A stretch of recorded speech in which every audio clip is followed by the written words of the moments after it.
Brilliant. Stupendous. Entertaining. Out of this world. Adventurous. Thrilling. Hilarious. Extraordinary. Frightening. Sensational. Inspiring. Spine-tingling. 13. Okay. The new season of Doctor Who is about to hit our screens with new adventures, new characters, and most notably, a new Doctor. So join actor Jodie Whittaker as she guides us through her journey of becoming the Doctor. This journey started for me. I was having a coffee with Chris Chibnall. She was quizzing me about Doctor Who, and she was going, "Oh, maybe I could be a villain. Maybe I'll be a villain in it." I was like, "Yeah, you could, or you could think about applying to be the Doctor." We chatted and he said, "I'd love you to audition, but it will be an audition process and it will be hard." So I was like, okay, great. She literally blew our socks off. I mean, in the first audition, and it was because she's such a great actor that she just brought this energy to the part. Chris just said, "You're our 13th Doctor," and so I burst into tears. I played it really cool, and then I cried.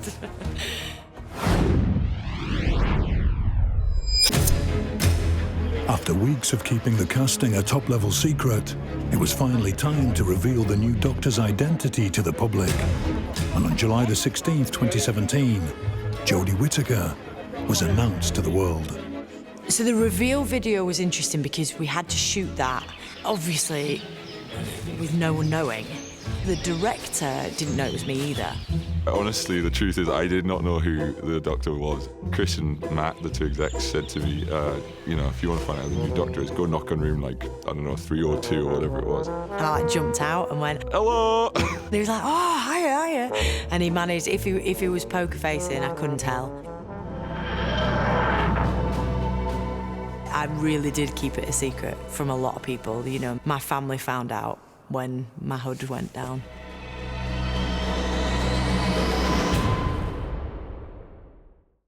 Tosin Cole. I do my own stunts. 3, 2, 1. The day we was filming the bike scene was really cool for me. Go! Go on! I do my own stunts. Trying to make it realistic as possible, you know, trying to give the audience an experience. Jamie had the stunt guy in, he was doing this thing. I was like, you know what? I'm not really feeling the way he's dropping. If you want to get something right, do it yourself.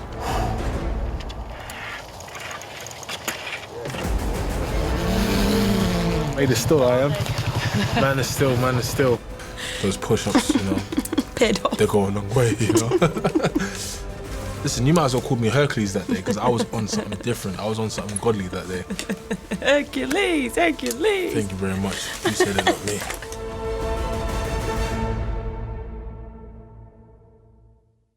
Hi, us again. Shown in over 280 territories across the world, Doctor Who is one of the UK's most popular television exports. To continue its success at home and abroad, Chris Chibnall was asked to take on the role of showrunner for the new season. Welcome again, everyone. And bring his vision for Doctor Who to life. The direction that he's taking it is still loyal to the world that it's in. And he knows this genre back to front. You know, he knows everything there is to know about it. His imagination. Imagine what goes on in that to create these stories. I had a real sense of where it could go next and what was interesting for me in it, what stories we could tell. So it felt like a really great time to take it over. Welcome to Regenerating Doctor Who. The plan for the new season of Doctor Who was really, with a new Doctor, you've got a new beginning, a new opportunity for people to join the show as viewers. It's a great time to remind people of how amazing Doctor Who is. No! So Chris had a vision and we definitely spoke about it, but he also is very good at keeping his secrets. And I think that's the wonderful thing is he keeps it exciting. So he'll tell you enough for you to be able to do your work and to bring what you need, but also he keeps all these little hidden gems for us to discover on the day. I'm the Doctor.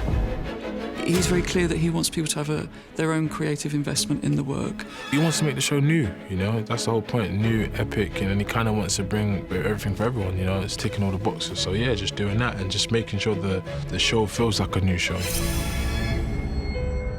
The introduction of a new Doctor for the new season of Doctor Who created the opportunity to change the dynamic of the whole show, and Chris Chibnall and his team began the challenge of casting the role. Oh, brilliant. Casting a new actor brings in a whole new opportunities to just think about where the show is, think about where the world is, think about where you might want the show to go. Obviously, this is very much Chris's idea of who he wanted his Doctor to be, and it was more than a regeneration. It was almost a rebirth in a way. Following a series of secret auditions, actor Jodie Whittaker was chosen to step on board the TARDIS and help steer the show in a new direction. She's an adventurer, and that was the word we used a lot right from the start. Once we cast Jodie, it's like she's a great leader, she's a great force of nature, she's a great person, but she brings so much of herself to the Doctor. I'm the Doctor. Yeah! But as much as anything, you want the Doctor to be somebody you want to spend time with, and somebody who, if they appear in the doors of a blue box in your front garden going, "Come with me," you're absolutely going to take their hand and go on an adventure. I'm really excited about people seeing the series. I'm really terrified, as you are when you make anything, and none of us take for granted the responsibility of making Doctor Who and how much people love it. I think this new series is brave, it's forward-thinking. He wants it to be thrilling, he wants it to be exciting.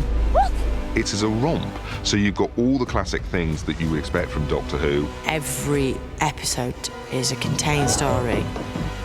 You could watch each one as like a little film, and I love that. If you've seen Doctor Who before, I hope we're going to be giving you all the stuff you love. If you've never seen it before, this is the place to start, and I think you're in for a rollicking ride. These legs definitely used to be longer.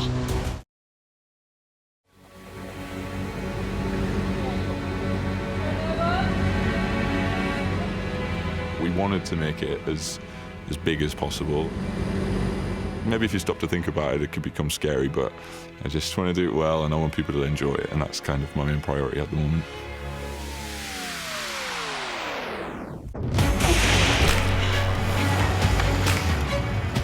With a new Doctor, a new cast, and a whole new set of adventures, the premiere episode of the new season of Doctor Who demanded huge ambition and a strong creative vision. To bring this epic first episode to screens across the world, director Jamie Childs was brought in to help lead the team. His dynamic is to know everybody's name, be a team player, thank everyone when they're working hard. He's proper cool, man. He's lovely to work with, and you just kind of have to follow his vision because, you know, this is something that he was well prepped for. He's very efficient, knows what he's doing, and gives you direction. He works it out meticulously. He's looked at the set, he knows what we're doing. What he's got is a great range of tone, which is what Doctor Who demands. He's ambitious in every sense of the word, you know, and that raises everybody's game. It's really exciting to be part of that. It's great, in fact. I'm sure it's going to be like one of these things in my entire career that I'll look back on.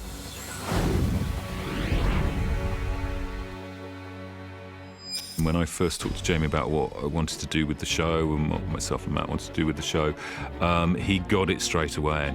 I just kind of was really honest with him about what I thought that, you know, I would like to do with it. And yeah, they were thinking exactly the same thing. It's the most amazing thing about working with Jodie is how collaborative she is. It was great because I just felt like I was on set with someone who, you know, has bigger ambition as all of us, and you know, and could elevate the script with his, you know, vision. It's been really exciting, and like every day is kind of like a new thing, and you're trying to be really playful with how we block scenes and like put lots of movement into the character and things like that, and just, you know, it's entertainment, and it needs to be entertaining, and she's willing to like bring as much of that to the table as possible. You may tell your children you were once privileged to encounter Sim Shah of the Stenza. Tim Shaw? Sim Shah. Tim Shaw? Sim Shaw. We did actually build a crane. So, you know, all those shots are real. Yep, way too high. It was quite a technically challenging shoot, but a lot of the prep time went into just working out physically how we could do that. This is a brand new experience for me. I think I've maybe done 2 jobs before that required any kind of stunt or anything, whereas I think there's going to be something in every episode of this. So it's going to be ace. Oh my God.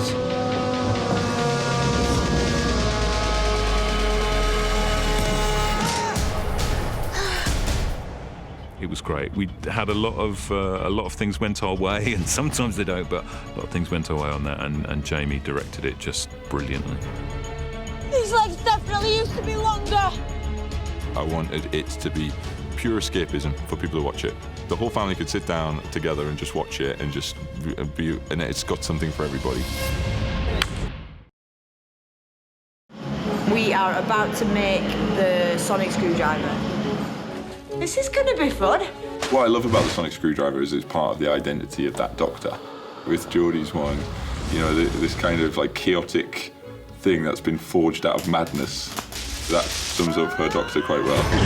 It's essentially used from various things that I pick up within Rahul's workshop. We've got a box of Sheffield steel spoons and knives and stuff, and that's what she melts down to create the body of it.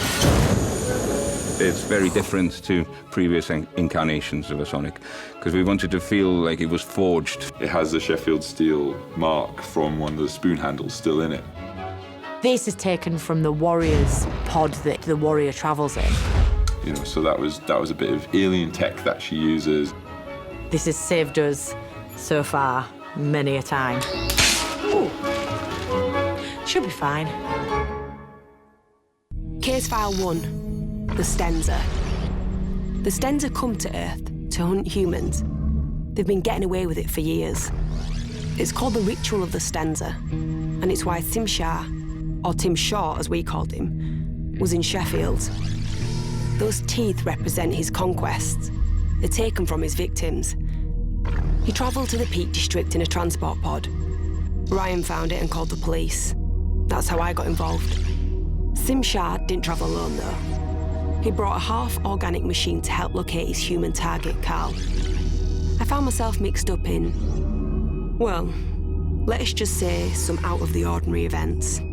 Sim Shaw was one scary bloke, but he was no match for the Doctor. She offered him a chance to change, but he didn't take it. Too bad for Tim Shaw. Case closed. I'm Jodie and I'm the Doctor. This Doctor is passionate and hopeful and full of energy. You know, she's funny, she's charismatic, and, you know, she just brings what she brings to the table. I really enjoyed the physicality that she brings to her Doctor. Although the Doctor's the alien and the outcast in many instances in this world, it's an amazing character because she's continually striving for everyone to be together and to work together. Hi, us again. I suppose that's the brilliant thing about the show, is that we may be from worlds away, but actually there are such huge similarities that's why we can all connect as well. Right, this is going to be fun. The Doctor's companions are Bradley Walsh, who plays Graham, and Tosin Cole, who plays Ryan, and Mandip Gill, who plays Yaz. She smashed it with a hammer. Yasmin's a police officer in her second year of probation.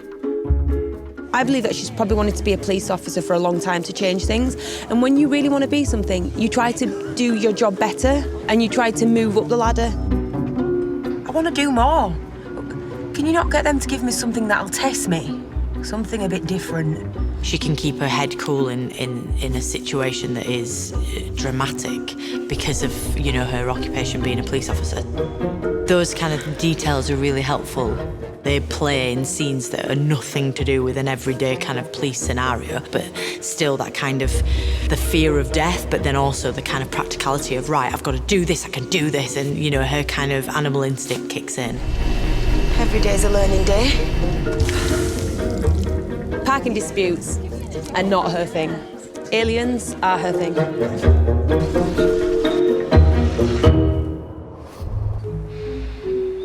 Ryan is a sweet boy, he's a good boy, you know. He has that very enthusiastic youthfulness about him, but sometimes it trips him up because he'll run into a situation without thinking about it first. Is that another alien? Looks like it! He loves his nan. His nan brought him up, so his nan's pretty much the mother figure in his life. And, you know, Graham's her partner, her husband, and, you know, they don't really see eye to eye. Ryan doesn't see Graham as family yet and won't, but Graham actually is looking out for Ryan as Graham does. He doesn't give up, even though he's like he might be scared and he might be afraid of his disadvantages. He overcomes them and he just gets right to it and he cracks on. So I kind of like the fact that he just keeps on pushing on. Graham is an East London migrated to Sheffield bus driver, retired. I've got to ask you, any talk of weird stuff or strange creatures out tonight? He definitely is the most cautious of the three. Much prefer to stand at the back and assess the situation. Graham's initial take on it is there aren't any aliens in Sheffield. What are you talking about? You must be mad. Have you been drinking? No. And I'm with him. We don't get aliens in Sheffield. At the beginning, you know, he could not understand why we would ever run towards the thing he thinks we should all be running away from. You just stand there, come on! Now you're all running at it. Is it wrong to be enjoying this? Yes! He's just a normal bloke, and then he's being teleported away somewhere to another time and another dimension. Get your head around that, if you can, all you bus drivers. Ryan is Graham's grandson by marriage, and Yaz went to school with Ryan. So they're all kind of connected, and my only connection to them is that I land into their city. So the Doctor essentially is the outsider to this group, but is then also the kind of key that keeps them all together. Come on, Ryan. Come on, Yaz. I'm calling you Yaz, because we're friends now. The Doctor's passionate and hopeful and full of energy. You know, she's funny, she's charismatic, and, you know, she just brings what she brings to the table. I really enjoy the physicality that she brings to her Doctor. Oh, my God. Although the Doctor's the alien and the outcast in many instances in this world, it's an amazing character because she's continually striving for everyone to be together and to work together. Hi, us again. I suppose that's the brilliant thing about the show, is that we may be from worlds away, but actually there are such huge similarities that's why we can all connect as well. Right, this is gonna be fun. I couldn't have picked three more wonderful people. We just naturally do get on. I think it really works. Yeah. I think the dynamics work. It just works as a team. Their characters go on such brilliant journeys and completely individual journeys as well, and you really get to know them. To invest in them emotionally, you need to give them kind of depth, and they certainly have that.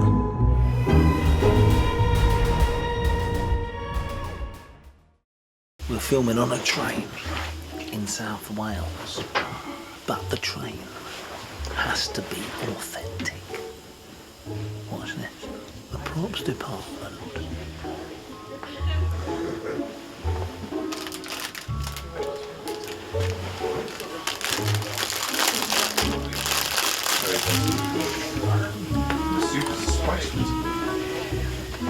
Capture. I've nicked all the mini cheddars. Like a bus bar.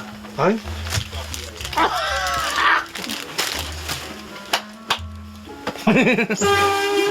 I'm sticking in my pocket. You're gonna have to put some money in the honesty box because the cards have disappeared.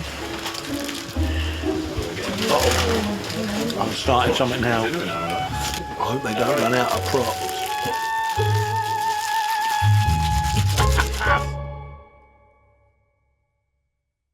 Okay, so welcome to the backlot in BBC Roselock Studios in very, very sunny Wales. And we are outside possibly the most important truck in the universe. This is the AD truck. So let's go inside and have a look.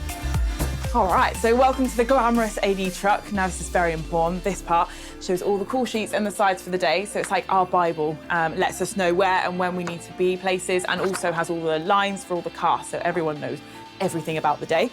And obviously, none of this could be done without TV's second AD to the stars, Mr. Delmy Thomas. Fine. Okay, stop now, we're going to makeup. So in the makeup truck, it can vary. We can sometimes have 10 minutes, an hour, and it can be ordinary hair and makeup, or it can also be prosthetics. Mandip is in makeup for hours. Absolutely hours. Because she looks horrific in the morning. Unlike me, I'm in here for about 2 minutes. So once everybody's happy in makeup and everybody's got what they need, we will head right over to costume, which is conveniently just next door. So welcome to Costume HQ. Now here you'll find all of the costumes from across the series, and you'll also find Ray Holman, costume designer. And once he's happy that all the costumes are good to go, that's when we get all the cast ready for set, and that is where we're heading now.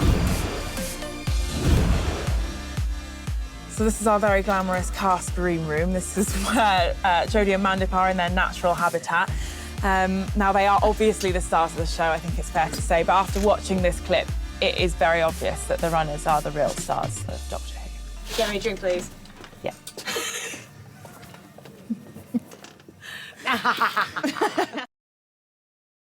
This is a brand new experience for me. I think I've maybe done 2 jobs before that required any kind of stunt, so it's going to be ace. Can't wait. By the end of episode 1, I thought, I really want something that was physical for the new Doctor, that actually she had a big action adventure moment. And I thought, well, of course, the thing you'd love to do would be a massive sequence at night on top of cranes. Chris's vision was like ridiculously bombastic. We did actually build a full-size tower crane, just so it didn't feel kind of thick, you know. You can tell a green screen shot straight away as soon as you see it. I'm very pleased with it, actually. How are you with machinery and heights? The great thing about Jamie is we just storyboarded it incredibly rigorously beforehand. So he did some storyboards, we sat down together, we went through them frame by frame and shot by shot. It was quite a technically challenging shoot, so a lot of the prep time went into just working out physically how we could do that. We had wire work for the moments where the Doctor was jumping between the 2 cranes. We had camera cranes, we had smoke, and it was incredibly complex. It was very slippy and really rainy and windy, and so it wasn't necessarily the crane that was the nerve-wracking thing, it was the elements as well.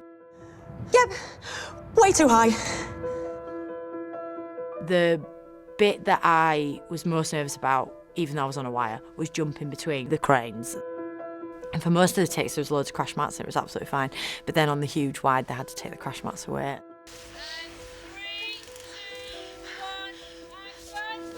I did the jump, and I was really brave, but it was the climbing back, swinging back down into first position. I lost it, and I was like, oh, ah! I was just really scared. I was really scared.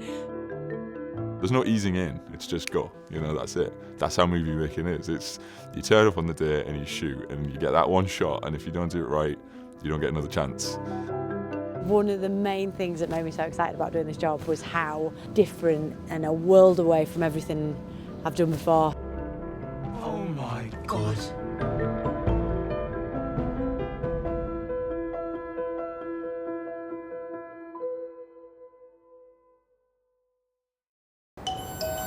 Hello, you.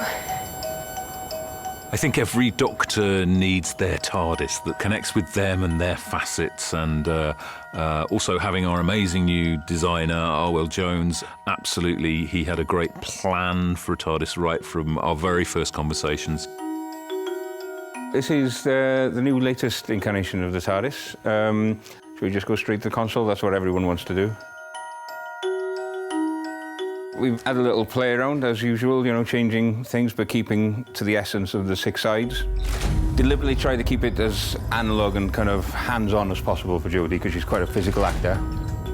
So there's no keyboard as such here. It's switches, dials, twist knobs, all manner of things that you actually have to physically get in there and get involved with, you know. You've got certain things that can happen that actually gives it life immediately, you know, so it's not a prop man offset trying to flick switches or anything. It actually happens directly off the console. We wanted it to feel quite organic and quite tactile again, so it's not a very digital TARDIS, it's much more of a functional, practical kind of TARDIS. So the whole idea of the energy source for the TARDIS and everything is this central crystal and the focusing of power in the central crystal. We came up with this pattern that was quite easy to repeat and looked intricate and we wove in and out of each other, but also wanted to break it up in a fractal way. We came across this image online of crown shyness within trees. So when you look up into the canopy of certain tree types, the branches and leaves from different trees will never touch each other. They just leave a slight gap, and it gives you this fractal pattern in the canopy. And I thought that was quite cool. So that's why all these sections are kind of don't touch each other. They all break apart and there's gaps. The custard cream dispenser is totally our world's gift to Jodie. Because he said to her, when he was doing the concept of the TARDIS, he just said, I can't tell you why, but tell me your favourite biscuit. Arwell took her on to show her TARDIS for the first time and to walk her around the console and to just let her drink in that moment. The little pièce de résistance was that at the end of taking her around the console, he said, oh, put your foot on that. And she said, what? He said, put your foot on that. It's like a pedal. And out pops a little custard cream. And the look of delight on her face. It's so Doctor Who-y, and so Arwell. And so that's why I think he's just the perfect guy to be the production designer on this show.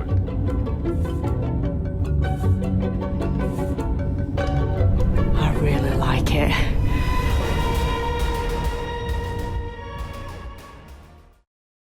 The Accent Challenge with Jodie and Mandip. Australian. I'm the Doctor. I would go, I'm the Doctor. Receive pronunciation RP. I'm the Doctor. I am the Doctor. Scottish. I'm the Doctor. I'm the Doctor. Broadchurch. Mark, Danny Latimer, I'm the Doctor. I'm the Doctor. Bradley Walsh. Apples and pears, I'm the Doctor. Oh, you love it. I'm the Doctor.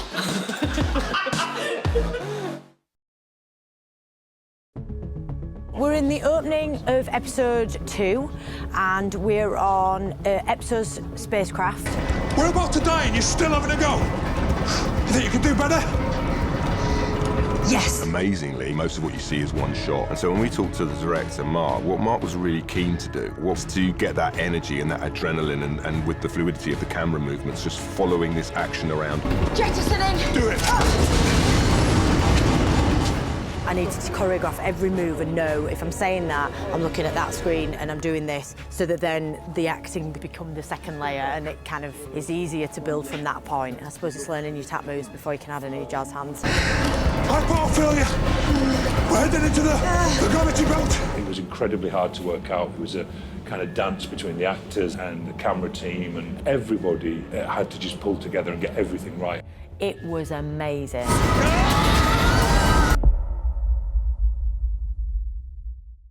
Case File 2. The Remnants. Scientists were tortured until they created horrors like the Remnants. Can you imagine being forced to invent something so evil? Our expedition across the planet Desolation was a right ordeal. It was a dead planet, no survivors, and by the looks of it, no escape. Facing the sniper bots was worse than being on duty in the city centre on a Friday night. But worst of all were the Remnants that lay in wait to ambush us. They looked like harmless piles of rags. Yeah, right. They definitely were not harmless. When they awoke and surrounded us, we were terrified. But the doctor had an idea which saved us all. Let's just say, smoking was really bad for the Remnants' health. Case closed. Is it on now? Brad? What is that? What's that? South Africa was amazing, man. Lovely weather, great locations. It was a good vibe. Oh, here's the boss, here's the boss. Look out. Hi. This is the doctor. She's off. Hi. Look who it is. We basically made a pact because we'd complained about how cold it was here, that when we get to South Africa, no one's allowed to complain that it's too hot. We're meant to be reaching 37 degrees. Oh, it's boiling. Still didn't complain? Didn't complain.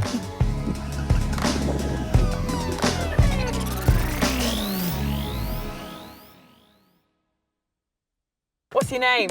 Jodie. Where are you from? Huddersfield. What's your name? Jodie. Where are you from? Huddersfield. Cats or dogs? Neither. Flowers or champagne? Flowers. Curly or straight? Curly. Cheddar or Stilton? Cheddar, cheddar, cheddar, cheddar. I've once been mistaken for Emily Mortimer. What's your favourite motorway? M1. It's number one. Fact. Ooh. What's your favourite motorway? M1. Wow. Fried or boiled? Charleston or tango? Tango. Comedy or horror? Horror. Snakes or spiders? Spiders. This is my favourite game I've ever played. It's really exciting. Whatever. Sunshine or snow? Sunshine. What's your favourite motorway? I'm not going to commit to that answer. Ooh. M1. North or south? I'm going to say North. This is me, Jodie Whittaker. We probably could be sisters. I think one of the big things I wanted to do this series with Doctor Who was to look at the historicals and make them a little more global and go to different parts of the world. And also I wanted us to look at more recent history and to see how far we've come. We're very grateful, Mrs. Parks, Rosa Parks. Brilliant! I think it's challenging. I think it's brave to tackle these issues, especially for the audience as well, to kind of not let them forget and also try and remember and educate them at the same time about certain issues. That's what I was going to say, like Rosa Parks, we've all heard of Rosa Parks, but a lot of people don't know the details about the story and that the issues are still around, you know. They weren't just from that time, they're still happening now. Still lingering around. And so to talk about that story, I think is really clever and really needed. It's pretty tough to take on, and, you know, you really appreciate what people have done for history and time, like Rosa Parks and Martin Luther King. It's probably one of my favourite pieces to do so far. Case File 3. Krasko. Krasko was a mass murderer from the future who turned up in 1955. He was also a massive racist with serious anger issues. Just my kind of guy. He'd been released from prison and travelled back in time to change the past. Krasko arrived in Alabama with a load of tech from the future. One of the things he brought was a weapon that could displace things in time, even people. At least he couldn't directly hurt anyone due to a neural restrictor in his brain. He was targeting Rosa Parks, whose brave actions kick-started the whole civil rights movement. We followed his plan though. Brian displaced him in time. Quite right too, seeing as his attitude belongs with the dinosaurs. Case closed. That's what you're going with? Yep. The costume was incredibly collaborative, and I've worked with Ray before, the costume designer, on Broadchurch. I've known him for years. I'm a huge fan of his, but I also have a fantastic relationship with him. I do love working with you because... I'm not difficult. No, she's not at all difficult. She's very, very honest, and if she doesn't like it, she'll go, no. I go, right, okay. The main journey of it came from a photograph that I found of a woman in trousers, braces and a t-shirt walking with purpose, and I loved it. And it felt timeless, it felt intriguing and kind of open to interpretation, and I really loved that. And it was neither male or female, which was really important to me. The premise for the 13th Doctor's costume is that it's charity shop bought. If you were in that environment, what would be the items that jumped out and would feel the most comfortable? I like a long coat. I like just like a long coat. You were about to say you don't like some of that. No, I'd like it all. So let's keep honest with you. I'm not wearing it now. My opening moment for the character at the end of the Christmas special is that I fall through the sky. For me, I love these colours because this to me is space and this is the sky that I fell through to kind of land on Earth. And then there's a whole journey of stars and hands in the earring. So there's silver stars there, which is essentially where I've come from, obviously, referencing space. And the chain is the journey, and the rose gold hand is humanity. Is it an amazing Ray edition? Violet and green are essentially were the colours of the suffragettes. So I said to Jodie, can I put violet in the sleeves? And she let me. Yeah, and it's brilliant. But we came to the conclusion that the Doctor loves humanity and loves life and has a respect for everyone. And so the sleeves and the earring, the feeling of it tied together. You nailed it, babes. I know. Well, did I? Dream team? I think so. Who is the biggest diva on set? Oh, without a doubt, Mr. Bradley Walsh. Bradley Walsh, you're the biggest diva on set. Who is the biggest diva on set? Brad? The biggest diva on set is Mr. Bradley Walsh. Bradley Walsh. Who is the biggest diva on set? Bradley Walsh, definitely. Bradley Walsh, hands down. Bradley Walsh! So there we are then, the crew have spoken. Bradley Walsh is the biggest diva. Well done, guys. Stay humble. Stay humble. I asked her to make me a coffee and she said no, I had to make it myself. She's a runner. What she expects me to do? I'm number one on this set. I am not making my own coffee.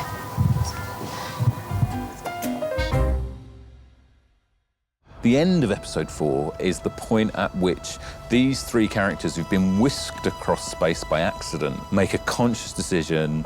Do we stay at home with those lives that we were in the middle of, or do we actually make a positive, conscious choice to step back in the TARDIS and to go on these adventures with this crazy, brilliant woman? We've got a really good relationship and it's really natural and started off really fast, but we were so close offset that it echoes in the performance. You can fake chemistry to a certain degree, but I think it'll be obvious to the audience that we in real life all get on. Everyone just brings their little bits of vulnerability to the interior of the TARDIS, which becomes our home. They've started episode 1 as 3 very separate individuals, and by the end of episode 4, those adventures and those experiences have already changed them, and they're happy to keep going on that journey. Case File 4, Mutant Spiders. I've never been afraid of spiders, but these were no ordinary 8-legged creatures. I heard once that you're never more than 3 meters away from a spider. It's just that you don't usually spot them. That wasn't a problem here. They were gigantic, you couldn't miss them. So did we find them on a distant alien planet? No, it was on Earth, my home city of Sheffield to be precise. And this incident was really close to home, because my mum was caught up in it all. She'd got a job as a general manager at a luxury hotel, but it definitely had a non-luxurious side. I learned some fun facts though, like spiders taste and smell through their legs. And a bit of a surprise this one, they really like grime music. Even after what we went through, I'm still not that scared of spiders. They weren't responsible for what happened. They were just doing what came naturally, and they were living creatures. The Doctor taught us to respect that and preserve life where we can. So we do. Case closed. I'm Sagan, and I'm the composer for the new series of Doctor Who. My role is to aid the storytelling through music and to work with Chris and Matt and to figure out what the sound is, what the direction of the music is, and how we want it to work with the new direction that Chris has taken the show in. He was a real rising star that a lot of people were talking about in the music composition world. His experimentation, the use of sounds, the use of electronic and found sounds along with orchestrated sounds, and he was very interested in building a sound world around the show. He was fascinated with the history of the music of the show. Of course, when the show first came out, it was pioneering. Delia Derbyshire helped set up the Radiophonic Workshop and helped create the original sound with Ron Grainer's theme tune. And those sounds are still ahead of their time. They're still cutting edge 55 years later. I studied some stuff about the Radiophonic Workshop when I was going through my GCSEs. And that was really, really important because that left an impression on me about music and what music could be. And it was no longer a case of it just had to be a piano, or it just had to be an orchestra, or it just had to be a rock band or something. It could be found sounds that you were manipulating and working with and playing around with, and so much more. What's great is to be able to actually bring that side of things into the show. Not to say that it's the same as what they did, but certainly I've been very much inspired by that creativity.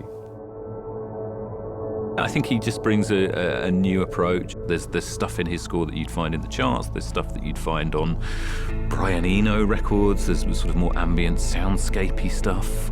I can talk to you about how Rag and Bone Man and Adele and other artists in the popular world have really influenced the score very much as Radiophonic Workshop, but also people like Stephen Price doing Gravity and Johan Johansson doing Arrival, how there are those kind of influences in it as well. So it's definitely a modern score, but then it doesn't leave behind live instruments or influences from the classical world either. It's got those in it as well. So it really does pull from lots of different areas. I think he's done a brilliant new version of the theme, which both harks back to the show's history and makes it feel very modern.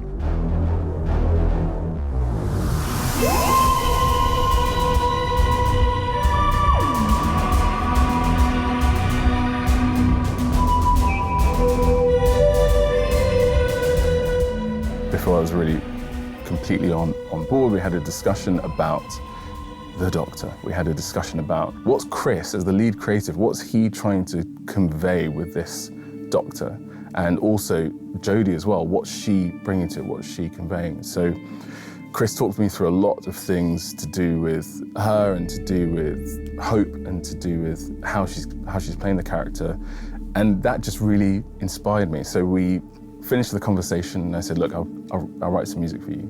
And I just started writing and spent a few days on it and sent it over to them. And that was, in a way, my emotional and musical reaction to that conversation with Chris about who the Doctor is and what she stands for.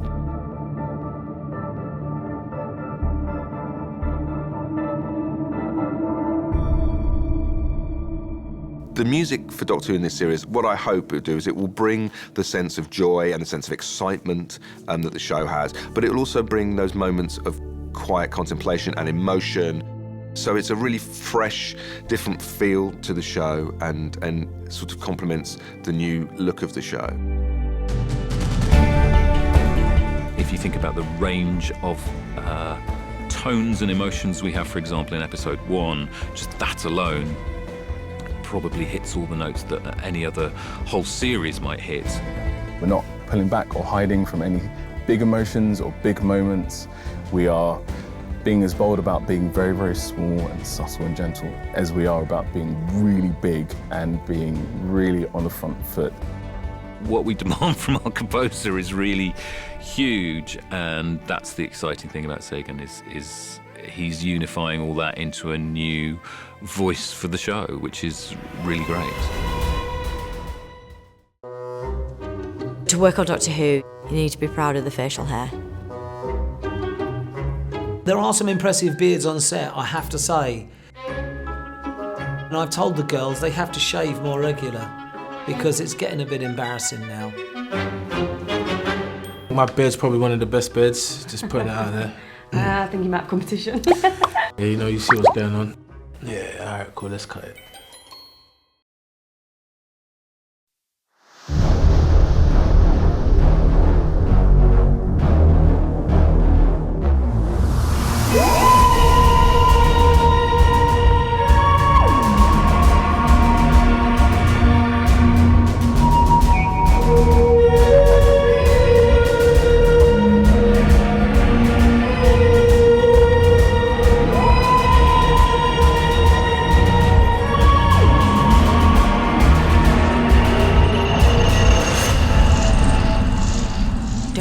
click below and subscribe to the official Doctor Who YouTube channel.